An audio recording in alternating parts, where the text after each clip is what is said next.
All right, welcome back to the show. Today we are going to talk about sleep and weight gain and the correlation between those. I've pulled down the book Why We Sleep Again because it has this very, very interesting section on the topic. Of course, the book Why We Sleep, we've done a couple episodes on it, and it has tons and tons of studies about all aspects of sleep and the effects of the body, the effects it has on your brain, on your heart, on your metabolism, on your emotional state, energy levels, countless other things. So, one of my favorite books as far as truly understanding what sleep does for our health in many aspects, and so we're going to talk about that. Before we jump into the book, though, I want to thank you guys for all the support you've given here to the show. We almost tripled our downloads from October to November, and we're already beyond the halfway point of November's downloads, and it's just December 8th. So we're gonna triple again, and so I can't thank you enough for that. We've seen several good reviews coming in and ratings, and that helps us reach a broader audience. So things are growing quickly, and I appreciate that so much. Also, the Instagram account is growing quickly as well. So if you are not following us over there, head over to Instagram at Build the Life You Want BW, as in Bronson Wilkes. Build the Life You Want BW, and follow us there. Alrighty, let's get into this. So sleep has just an enormous effect on your ability to make food choices, your metabolism, your energy levels, and things like that. So I want to jump into some of those in some detail that Matthew Walker lays out in his book Why We Sleep. So for starters, we're going to look at the section called Sleep Loss and Metabolism, Diabetes and Weight Gain. He says the less you sleep, the more you're likely to eat. In addition, your body becomes unable to manage those calories effectively, especially the concentrations of sugar in your blood. Now, for those of you kind of unfamiliar with diabetes, there's two types of diabetes. Type 1, which is an inherited trait, has nothing to do with your diet.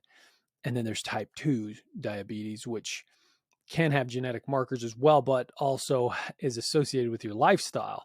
And a lot of people who are pre-diabetic can actually reverse that with lifestyle changes. Others cannot. So it's not all super clear cut and dry, but what we do know is that lifestyle can contribute to that. And diabetes is an extremely expensive thing in healthcare. It's a horrible thing to live with, especially if it gets out of control. People can lose limbs. As a nurse, I've taken care of these people.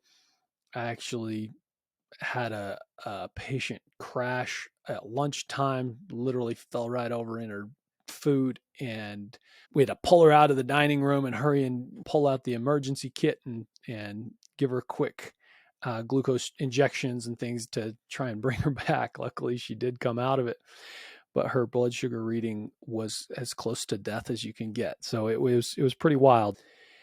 Your blood sugar is critical to your life, and it has an effect on your cravings as well, your mood, your cravings, all kinds of things. Back to the book, he says, sugar is a dangerous thing. In your diet, yes, but here I'm referring to that which is currently circulating in your bloodstream. Excessively high levels of blood sugar or glucose over weeks or years inflicts a surprising harm to the tissues and organs of your body, worsens your health, and shortens your lifespan. Eye disease that can end in blindness, nerve disease that commonly results in amputation, and kidney failure, necessitating dialysis or transplant, are all consequences of prolonged high blood sugar, as are hypertension and heart disease. But it is the condition of type 2 diabetes that I'm most commonly and immediately related to unregulated blood sugar. In a healthy individual, the hormone insulin will trigger the cells of your body to swiftly absorb glucose from the bloodstream should it increase, as happens after eating a meal. Instructed by insulin, the cells of your body will open special channels on their surface that operate like wonderfully efficient roadside drains at the height of a downpour. They have no problem dealing with the deluge of glucose coursing down the transit arteries, averting what could otherwise be a dangerous flood of sugar in the bloodstream.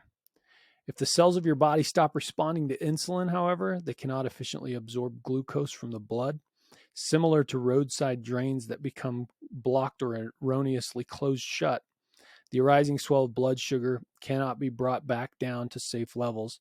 At this point, the body has transitioned into a hyperglycemic state. Should this condition persist and the cells of your body remain intolerant to the dealing with the high levels of glucose, you will transition into a pre-diabetic state and ultimately develop full-blown type 2 diabetes. Early warning signs of a link between sleep loss and abnormal blood sugar emerged in a series of large epidemiological studies spanning several continents. Independent of one another, the research groups found far higher rates of type 2 diabetes among individuals that reported sleeping less than 6 hours a night routinely.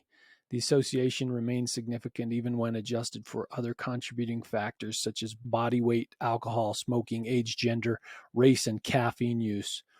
Powerful as these studies are, they do not inform the direction of causality. Does the state of diabetes impair your sleep, or does short sleep impair your body's ability to regulate blood sugar, thereby causing diabetes? To answer this question, scientists had to conduct carefully controlled experiments with healthy adults who had no existing signs of diabetes or issues with blood sugar. In the first of these studies, participants were limited to sleeping 4 hours a night for 6 nights. By the end of that week, these formerly healthy participants were 40% less effective at absorbing a standard dose of glucose compared to when they were fully rested. To give you a sense of what that means, if the researchers showed those blood sugar readings to an unwitting family doctor, the GP would immediately classify that individual as being pre-diabetic. They would start a rapid intervention program to prevent the development of irreversible type 2 diabetes. Numerous scientific laboratories around the world have replicated this alarming effect of short sleep, some with even less aggressive reduction in sleep amount. How does a lack of sleep hijack the body's effective control of blood sugar? Was it a blockade of insulin release, removing the essential instruction for the cells to absorb glucose, or had the cells themselves become unresponsive to an otherwise normal and present message of insulin? As we have discovered, both are true, though the most compelling evidence indicates the latter. By taking small tissue samples or biopsies from participants at the end of the above experiments, we can examine how the cells of the body are operating. After participants had been restricted to 4 to 5 hours of sleep for a week, the cells of these tired individuals had become far less receptive to insulin. In this sleep-deprived state, the cells were stubbornly resisting the message from insulin and refusing to open up their surface channels. Isn't that crazy? Like, that's so fascinating to me that the body, the cells of your body literally stop doing the job they're supposed to do because you're sleep deprived. Now, I'm sure the mechanisms of action and things are yet to be discovered and why that is the case. But what we do know from many studies and scientists all over the world is that sleep is the thing that heals and repairs every aspect of your body. So exercise, things like that send all kinds of messages to your brain saying, we need help, we need support. Hormones are going throughout your body, messaging back and forth. But it's during sleep that support actually is given, where the repairs are made, where the building up of different parts of the body, organs and systems all improve during your sleep. So why would we think that blood sugar control and insulin control is any different? All right, so moving into the section called weight gain and obesity. This is a pretty interesting section. He starts off by talking about the two hormones, leptin and ghrelin, and these are two hormones associated with your hunger. Okay, so leptin signals a sense of feeling full. So when you're full, it sort of tells your body, listen, we've had enough. And ghrelin, in contrast, triggers a strong sensation of hunger. So the longer you go without eating, the more ghrelin is in your blood. Now, just a week ago, I talked about the Change Your Mind, Change the Game TED Talk, where they gave people milkshakes. They told one that it was really high calorie, the other group that it was low calorie, and then tested their ghrelin in their blood. The ones that had the low calorie milkshake, and I'm doing air quotes because the shakes were actually the exact same. The ones that had the low calorie shake had higher levels of ghrelin in their blood, saying we still need more. And they felt hungry. So that's what these two things do. Leptin says I'm full, ghrelin says I'm hungry. Now, I'm going to paraphrase some of this, but he says, over the past 30 years, my colleague, Dr. Eve Van Cotter, And the University of Chicago has tirelessly conducted research on the link between sleep and appetite that is as brilliant as it is impactful. So basically they found people who had similar lifestyles and created certain controls to be able to understand the true impact of sleep and their hunger and the appetite hormones and things like that. And he says, using precisely this experimental design in a group of healthy, lean participants, Van Cotter discovered that individuals were far more ravenous when sleeping 4 to 5 hours a night. This despite being given the same amount of food and being similarly active, which kept the hunger levels of these same individuals under calm control when they were getting 8 or more hours of sleep. The strong rise of hunger, pangs, and increased reported appetite occurred rapidly by just the second day of short sleeping. At fault were the two characters, leptin and ghrelin. Inadequate sleep decreased concentrations of the satiating signaling hormone leptin and increased levels of the hunger instigating hormone ghrelin. It was a classic case of psychological double jeopardy. Participants were being punished twice for the same offense of short sleeping, once by having the I'm full signal removed from their system, and once by gaining the I'm still hungry feeling being amplified. As a result, participants just didn't feel satisfied by food when they were short sleeping. So to wrap that up, I mean, you basically sleep less, you're going to feel more hunger. And part of why that's a problem is when you're short on sleep, you also are prone to make worse decisions because your brain is tired. And the way he describes it in another part of the book, it's like the gas and brake pedals of your prefrontal cortex, which are the emotions and decision-making center of your brain. They're sort of removed. So you live in slightly more of a bipolar state. You almost go back to your teenage years where everything in your brain is developed except your prefrontal cortex. So you have the brain of an adult and the decision making of a child. That sort of a similar sort of state comes over you when you're sleep deprived. So your decision making becomes worse, and you have these hormones calling your name saying, I need food, I need food. When short sleeping, the very same individuals ate 300 calories more each day, or well over 1,000 calories before the end of the experiment, compared to when they were routinely getting a full night of sleep. Similar changes occurred if you give people 5 to 6 hours of sleep over a 10-day period. Scale that up to a working year and assuming 1 month of vacation in which sleep miraculously becomes abundant, and you will still have consumed more than 70,000 extra calories based on caloric estimates that could cause 10 to 15 pounds of weight gain a year each and every year. Now, I know a lot of things are happening with aging, and it's hard to pinpoint certain things as direct causality, but I really have to wonder if people gain weight faster when they're older, associated with a couple of things. Number one, we know as people age, they sleep worse, and it's associated with weakening bladder or changing circadian rhythms, different things that cause sleep patterns to be disrupted. So if you're sleeping less, then that's kind of changing the rest of your day. So you're actually less prone to exercise, more prone to eat, and more prone to eat worse food, as we're going to see here in just a second.